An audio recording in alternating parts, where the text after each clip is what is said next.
Eh bien bonjour à tous messieurs dames, bienvenue sur cette nouvelle vidéo, j'espère que vous allez bien, c'est Fuku. Aujourd'hui on se retrouve pour l'actualité des marchés financiers bien évidemment. Nous sommes le 10 février 2022 et oui je fais ça vendredi soir, j'ai un peu le temps aujourd'hui donc bon voilà. J'ai décidé de le faire ce soir. Les marchés ont du coup clôturé tous, exactement tous. Nous sommes après la fermeture de Wall Street, nous avons un CAC 40 qui a clôturé en baisse, moins 0,82% à 7129 points. On souffle un grand coup d'air là quand même. On souffle un peu. On est à clôturer au-dessus des 7100 parce qu'au bout d'un moment j'ai cru qu'on allait clôturer en dessous. Bon, il aurait fallu quand même assez pas mal de pourcentage en plus quand même, mais bon, il faut quand même le souligner. On a clôturé quand même cette semaine au-dessus des 7100, donc pour moi c'est quand même une bonne victoire, une belle victoire, parce que cette semaine a été il y a eu des belles baisses, mais voilà, je pensais qu'on aurait été beaucoup plus loin dans la baisse, donc là on arrive à maintenir ces 7100 points, donc tant mieux. On a un Eurostox par contre qui fait un moins 1,26%, pardon, DAX moins 1,39, le FTSE 100 moins 0,36 pardon. Le Dow Jones qui est le seul indice qui clôture dans le vert, plus 0,50, le Nasdaq moins 0,61, le Nikkei 225 moins 0,08. Au niveau du pétrole Brent, voilà, on remonte encore un peu, 86,50$, hein, plus 2,88% quand même sur cette séance. Le 11 d'or, plus 0,15%, 1864 $. L'euro USD qui descend aussi, hein, 1,068, on a franchi la barre par le bas des 0,70. Donc bon bah voilà, c'est pas une très bonne nouvelle, j'ai envie de vous dire. Le Bitcoin 21 662,84$. Petite parenthèse, je ferai une hebdo crypto mardi. Je suis désolé, sur les 2 semaines, je n'ai pas pu avoir le temps de faire une hebdo crypto. J'en suis navré. Donc voilà, excusez-moi du retard. Palmarès du SRD hors PA, on a eu un plus 50%. Et oui, ça fait encore. Ça fait quand même un peu du bien de voir hors PA, même si bon. Voilà, hein, c'est de la spéculation. Je pense toujours hors PA, là, ça monte, ça redescend. Bon, ça descend plus que ça remonte. Hein. Là, oui, ça va super. On a eu un plus 50%. Sur la semaine dernière, c'était une catastrophe. Il était au pire palmarès du SRD. C'est incroyable quoi. Bref, AB Science, plus 7,46%, Pierre et Vacances, plus 5,78%. Au niveau des plus fortes baisses, on a GL Event, moins 4,93%. On a Worldline, moins 5,03%. Et Eritech Pharma à moins 9,72%. Aujourd'hui, du coup, fin de la semaine, hein, voilà. Pas rien de très exceptionnel à vous dire. On est toujours sous le coup de la Fed. Néobanquiers centraux qui nous répètent, voilà, faites attention, l'inflation, même si elle descend, elle a toujours pas été vaincue, j'ai envie de vous dire. Faites attention, il y a certains indicateurs qui nous montrent que quand même ça va pas forcément très bien. La preuve, hein, on a eu par exemple au niveau du GBP, bon ça on s'y attendait un peu, le consensus n'a pas été respecté. On a eu des chiffres du PIB qui ont été moins bons que ce qu'on espérait. Voilà, il y a des choses comme ça. Le pétrole est en train de remonter, donc attention aussi. Ouais, on a pareil, l'euro USD est en train de redescendre. Bon, on est quand même bien au-dessus de ce qu'on a été à un moment donné, mais quand même, il faut le souligner. Les taux commencent à remonter petit à petit. Hein. Donc faisons attention, même si sur certaines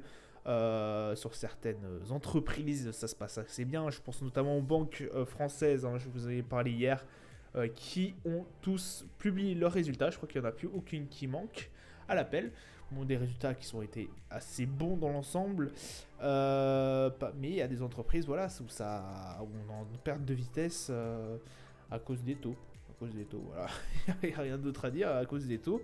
Nos PIB commencent à en partir un peu, donc attention quand même, attention. Il y a par exemple là, voilà, le PIB, en tout cas mensuel de notre cher GBP, bah, il est passé en négatif. Voilà, sur le mois de... On est en février, au mois de janvier, du coup. Donc ouais, tout n'est pas rose. Beaucoup, à mon avis, d'investisseurs pensent que la crise est passée. Est-ce que ce ne serait pas juste un petit mouvement haussier avant que ça ne rebaisse par la suite? Ça, on ne saura que plus tard, j'ai envie de vous dire. Mais donc, très très grosse attention là-dessus. On a eu aussi la Banque du Mexique, hein, voilà, je crois que c'est voilà, la Banque du Mexique qui relève les taux plus fort que prévu. Donc, restons très attentifs à ce qui se passe. Voilà, ce n'est peut-être pas la fin, et en tout cas pas tout de suite, ça c'est sûr et certain. De toute façon, les banquiers centraux, que ce soit Jérôme Powell ou Christine Lagarde, nous le martèlent tous les jours, ce n'est pas fini, et moi je ne crois pas que ça soit fini, même si vous voyez que le CAC 40 est à 7100 et quelques, on voit que niveau indice américain, c'est pas encore ça. C'est pas encore ça. Pareil sur l'euro USD, ce n'est pas encore ça. Donc, soyons vraiment très très attentifs. Surtout qu'ils ont dit qu'ils continueraient à relancer les taux, donc il n'y avait pas de quoi non plus s'enflammer. Donc voilà ce qui a un peu rythmé les marchés, une marché en baisse, hein. Heureusement que Wall Street par la fin nous a un peu tiré vers le haut. D'ailleurs le Dow Jones a fini en hausse pratiquement pas de justesse, mais voilà, c'était jusqu'à la mi-séance, on était vraiment tout pile. Mi-séance au niveau des US, on était vraiment tout pile dans le positif, hein, donc et puis on commençait de loin, hein. On démarrait de loin au niveau de nos indices. Enfin bref, calendrier d'annonce économique, du coup on a eu le taux d'inflation chinois. Bonne nouvelle alors. Voilà. En plus ça contraste un peu avec ce que je viens de vous dire. Bonne nouvelle, on a eu que 2 points au lieu de que 2,2 quand même de prévision selon le consensus. Donc voilà, 10 points de base, ça fait toujours plaisir à prendre quand vous avez une inflation. Quand vous avez une inflation comme ça. Bon, après, rien d'alarmant, j'ai envie de vous dire. L'inflation annuelle chinoise, c'est ridicule. 2,1, c'est très très bien. C'est très très bien. Normalement, les économistes s'accordent à dire que voilà, un taux d'inflation entre 2, 2,5, certains vous diront 3, mais moi je trouve que c'est un peu exagéré. Ça reste une bonne inflation. Voilà, ça reste une très bonne inflation. C'est ce qu'il nous faudrait. Bon, pour l'instant, nous, on y est loin. En tout cas, en Europe ou même en France, hein, on y est assez loin. Chose qui nous a un peu moins réjoui, j'ai envie de vous dire, sous les coups de 8 heures, c'est le PIB mensuel du niveau du GBP.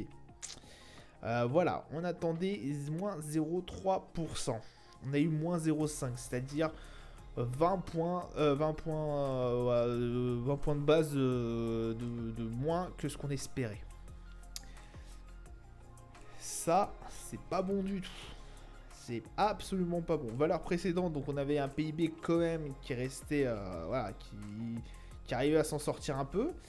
Là, c'est en train d'un peu plonger. Alors, c'est en train de un peu plonger. On a encore un peu le temps, mais au niveau du GBP, ça n'a pas forcément. Ça n'a pas été très bien accueilli par les investisseurs parce qu'un consensus qui place à moins 0,3 et qui se retrouve à moins 0,5. Voilà, c'est quand même assez lourd. Hein. Là, on n'avait peut-être pas prévu ça. Donc le GBP, pas terrible. Hein. Au niveau de la Grande-Bretagne, le PIB mensuel sur le mois de janvier, pas foufou. Hein. Donc là, ils ont pris une sacrée claque. 14h30, le Canada, taux de chômage. Bon, là, on s'en sort un peu mieux que selon le consensus. On attendait 5 points, on n'a eu que 5%. Ouf, on souffle un peu, j'ai envie de vous dire. Michigan Consumer Sentiment, donc l'indice du Michigan, 66,4. Pas mal. Voilà, on attendait 65, on a eu 66,4. Donc ça nous met dans la tête que les consommateurs, voilà, se sentent mieux. J'ai envie de vous dire, sont plus aptes à consommer. Voilà, c'est un indicateur qui est à prendre en compte. Bon, après, vous me direz, on est parti quand même d'assez loin. Vous vous en souvenez quand même? La vache, en juin, on était à 50 hein, quand même. Ouais, c'est assez loin. Hein. Donc, valeur précédente, on était à 64,9. Là, on a pris 1,1 pardon, au niveau de ces stats. C'est pas mal du tout. Enfin, c'est beaucoup plus que ce qu'attendait le consensus. On n'avait que 65, là on a 66,4. Donc on voit qu'il y a une amélioration en tout cas sentie par les consommateurs au niveau des US. C'est peut-être un peu ça qui a aussi boosté, c'est l'un des paramètres qui a dû booster forcément Wall Street durant cette séance. Hein, bien évidemment. Au niveau de nos chers marchés financiers, on a eu du coup un CAC 40 qui a clôturé sur toute une journée à 7147. Comme je vous ai dit, pendant un moment ça a été chaud patate, parce qu'on avait cassé effectivement cette barre des 7100. Hein. On va pas se mentir, ça n'a pas été une mince affaire. Hein. Parce que les 7100, je me suis dit, oulalalala, si on les casse, ça va pas être terrible. Parce que la casser comme ça d'un seul coup, ça a fait mal. Donc regardez, hein, je mens pas. De toute façon, de 13h et quelques jusqu'à 15h, bah, jusqu'à pratiquement jusqu'à l'ouverture des Wall Street, on était dans le rouge et on avait bien descendu. Hein. Là, c'était une descente incroyable. Donc, ouais, très très compliqué. Heureusement, derrière, hop, Wall Street arrive et nous remet, j'ai envie de vous dire, dans des meilleures conditions. Nasdaq, bon, ça a reculé de 1%. Au bout d'un moment, j'ai bien cru aussi qu'on allait taper la barre des 12 000, qu'on avait franchi il y a pas si longtemps, des 12 000 et quelques. Ouais, c'était prudence. Hein. Donc un RSI bon, qui penche terriblement, qui est en zone neutre, hein, on va pas se mentir, et un MACD, toujours une tendance haussière. Mais voilà, là on a une belle chute depuis pratiquement toute une semaine sur la plupart de nos indices. Chute vertigineuse. Vertigineuse, peut-être pas non plus à exagérer, mais une belle chute quand même qui nous fait revenir sur les valeurs qu'on avait... sur des points qu'on avait sécurisés, et que là, voilà, on va peut-être aller rechercher cette barre des 12 000, mais on verra ça sûrement, on verra ça la semaine prochaine, mais espérons pas qu'on la tape tout de suite, ou moi j'aurais préféré quand même aller chercher cette barre des 13 000, hein. On va pas se mentir. Brent, 86,50$, alors au niveau du Brent, on a eu un petit nouveau là. Une petite news qui a quand même qui va bouleverser un peu. La Russie, notamment, nos chers amis russes qu'on adore et qu'on apprécie, on les embrasse s'ils nous écoutent, bien évidemment. Ces chers amis russes je crois qu'ils baissent leur production de pétrole de moins 50%. Alors, vous me direz... Oui, mais le Brent ne serait pas impacté, machin, parce que c'est pas le même pétrole. Sans blague. Le pétrole de la mer du Nord n'est pas le même que celui de l'Oural. Mais le souci, c'est que en fait, nos pays, bien qu'ils aient fait, comment vous dire, qu'ils aient monté un... Pardon, j'ai oublié le mot. Qu'ils aient boycotté ce pétrole de l'Oural. Le souci, c'est que forcément, vous vous en doutez que, par exemple, l'Inde achète du pétrole en Russie. Voilà, ils achètent en Russie et ils nous les revendent, en fait, raffinés et tout. Voilà, donc en fait, l'Inde se gave là-dessus. Voilà, parce qu'ils nous envoient de leur pétrole russe, en fait, qui n'est pas russe, parce qu'il est indien. On se dit, ouais, il est indien et tout. Sauf qu'en fait, il a été pompé chez Poutine. Et nous les revendent. C'est exactement la même chose que si on l'a acheté aux Russes, sauf qu'on on prend un intermédiaire et ça nous coûte 10 fois plus cher. c'est surtout ça. Donc, qu'est-ce qui se passe quand Poutine il dit, bah écoutez, moi, ça me convient très bien, je vais en vendre 50% moins de cher. Moins, pardon. Je vais en fournir 50% moins. Du coup, en fait, les Indiens vont toujours m'acheter une même quantité, parce qu'ils en ont besoin.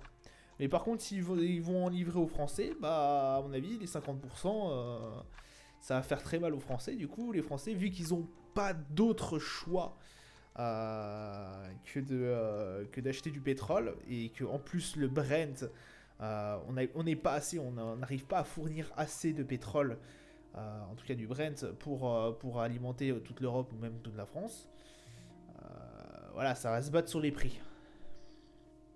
Je crois que c'est ça. Hein. Je crois qu'on n'a pas assez de stock en tout cas. Ils ont pas assez, on ne produit pas assez de barils hors Russie pour en fait pouvoir pouvoir complètement, comment vous dire, complètement faire face à la demande de l'Europe. Donc ça pose un énorme souci par la suite. Et donc du coup, voilà un peu pourquoi le Brent a pris autant aujourd'hui. Parce que là, on parle quand même de 2%, 86,48 $. Voilà. Après, c'est Poutine. Le problème avec Poutine, c'est que des fois, il dit des choses et il fait pas. Voilà.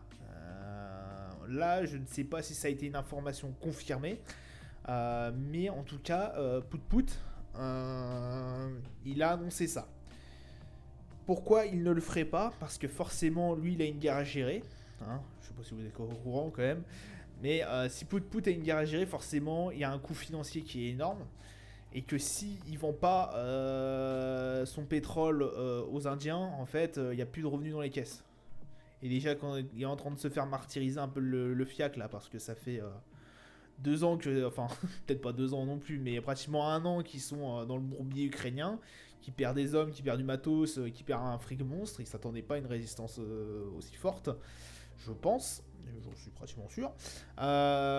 Donc du coup, bah voilà, il a besoin de financement. Donc certes, il peut faire le guignol à monter les prix chez les Européens. Enfin, s'il réduit de 50% la façon dont il les vend, sa production, en fait, bah c'est forcément 50% de ses revenus qui partent en l'air. Voilà. Alors après, je sais plus, il y a un tarif de 60 $ le baril, parce qu'en fait, voilà, hein, lui il les vend à 70 $ le baril, il a un bradé. Hein. Nous on est à 86 $ le baril, c'est pas bon. On commence à suffoquer un peu au niveau français. Là je vous dis pas, si ça remonte à 110. Voilà, si le baril monte à 110, ça m'étonnerait même pas, mais bon, on verra par la suite. Hein. On verra par la suite. Voilà un peu les news du Brent. Au niveau du 11 d'or, bon, ça n'a pas beaucoup bougé. 1865,54. On a eu une belle baisse hier. Hein. On a été chercher les 1878. Ça n'avait pas marché. Donc forcément, on a rebaissé sur la séance d'hier. On a peu remonté là. Bon, c'est pas ça non plus. Un RSI en zone neutre et un MACD, bon, qui là commence à passer vraiment dans le rouge. Hein. Qui commence à vraiment passer dans le rouge. Après, voilà, rien de très alarmant non plus. Je vous avais dit, ça fait depuis novembre que l'or arrête pas d'exploser à la hausse. Donc forcément, par la suite, il fallait bien un peu que ça se calme, ou au moins que ça reprenne son souffle. Donc pour l'instant, rien de catastrophique. Notre cher DAX, le DAX qui allait pendant un moment hier, voilà, je vous avais dit, l'inflation allemande, elle est incroyable et tout. Ils avaient été chercher même les 15 600. Bon, là, ça n'a pas été la même note sur cette séance. 15 535. J'en suis sûr qu'on n'aurait pas eu une si mauvaise séance que ça hier. Le DAX serait resté à 15 006. Et aujourd'hui, on serait remonté. Mais après, c'est que des si, quoi. On aurait remonté encore. On serait allé chercher cette barre des 15 006. Tellement que l'inflation était, je crois, très très bonne par rapport à ce que le consensus attendait. Donc voilà. Hein. Là, 15 535, bon, c'est un peu dans la continuité de ce qui se passe sur les indices, c'est-à-dire pas mal pricé aujourd'hui. MACD toujours en hausse, hein, voilà, on change pas la donne. Et un RSI bon, qui retourne, mais on est toujours très proche de la zone de surachat. Donc voilà, rien d'inquiétant non plus. S&P, alors S&P, j'ai bien cru aussi qu'on allait chercher les 4041, là ça me... ouais. Heureusement on s'est fait stopper la mèche, et ça fait juste une mèche, et on a fini en hausse. Heureusement que Wall Street a ouvert et a ouvert en bonne uniforme pour nous remonter tout ça. Donc 4089, on souffle un peu. Petite séance de hausse. Vraiment pour le tableau en fait, j'ai envie de vous dire. Vraiment pour l'honneur. Hein. RSI, zone neutre, mais on est proche quand même de la zone de surachat. Donc pas forcément grand chose à dire. Et un MACD en tendance haussière. Le dos qui, alors lui j'ai bien cru vraiment qu'il allait nous chercher la barre des 33 000 aussi, vu ce qu'il fait en ce moment, de toute façon ça m'aurait même pas étonné, il fait absolument rien, on est bloqué en fait au niveau des 33 000, voilà. Entre les 33 et les 34, voilà. Ça bouge pas, on va pas chercher les 34 400, non, on reste vraiment 33 000, entre les 33 400 et les 34 000, voilà. On bouge pas. ça divague pas. Regardez, le RSI zone neutre, hein, il a pas bougé depuis, depuis au moins fin janvier. Voilà, depuis le 25 janvier, j'ai envie de vous dire, ça a pas bougé. Donc des séances très monotones. Un MACD qui sent vraiment réelle tendance, hein, j'ai envie de vous dire. Voilà, ça sera tout pour moi pour aujourd'hui. Je vous souhaite une agréable soirée, un bon week-end hein, quand même. Et je vous dis à plus tard, à lundi. Et mardi pour ceux qui regardent des hebdo crypto. Voilà, je vous dis à plus. Ciao, ciao.